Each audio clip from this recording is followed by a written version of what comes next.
I think that the secret, or what the kind of essence of futurism is helping people find better answers to big problems. And there's certain types of problems we have that are the big problems. They're the type of problems that keep us up at night. They're the types of problems we think about when we should be listening to our family around the dinner table, or that we think about on the way home from work.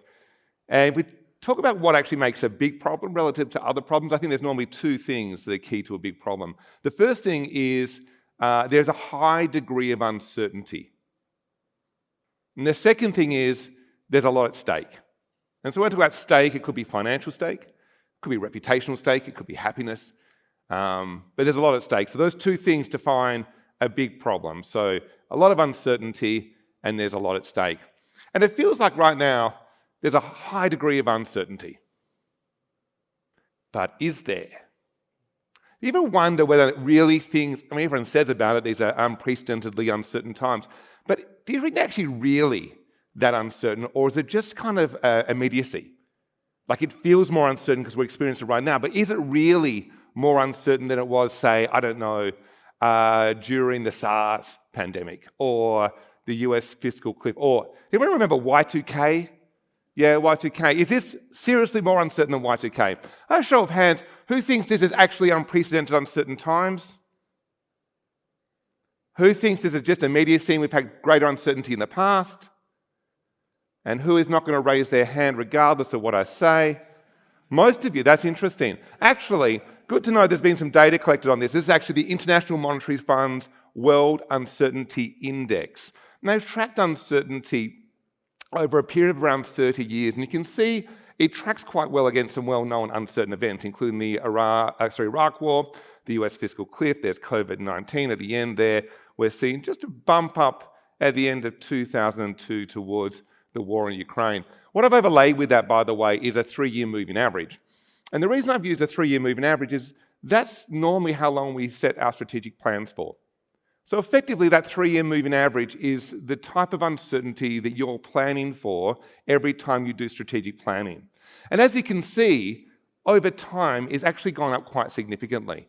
And we're now experiencing levels of uncertainty that are 3 times what they were 30 years ago, double what they were in 2012.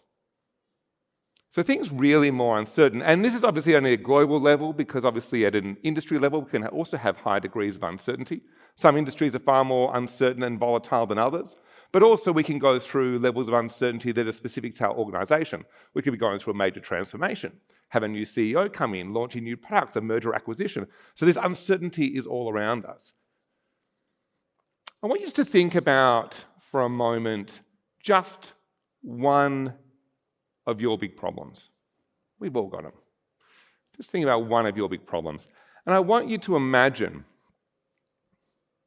that the uncertainty around that problem is in this box. It's a box of uncertainty. And there's 3 dimensions to this box. The length of the box is defined by time. So the longer the period of time that this problem plays out in, the greater the uncertainty. The width of the box is complexity, like how many moving parts we've got. So the greater the complexity, the greater number of interrelated things, the greater uncertainty we're dealing with. And the third thing there is around control.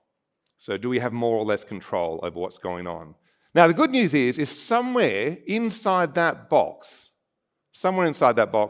is the perfect solution to your problem. And futurism, in a way, is a way of searching through the box to find the solution. The problem we have, though, is that even if we were to find that perfect solution, we wouldn't know that we found it. In fact, we'd pick it up, we'd look at it, and we'd probably chuck it away because it didn't look very good.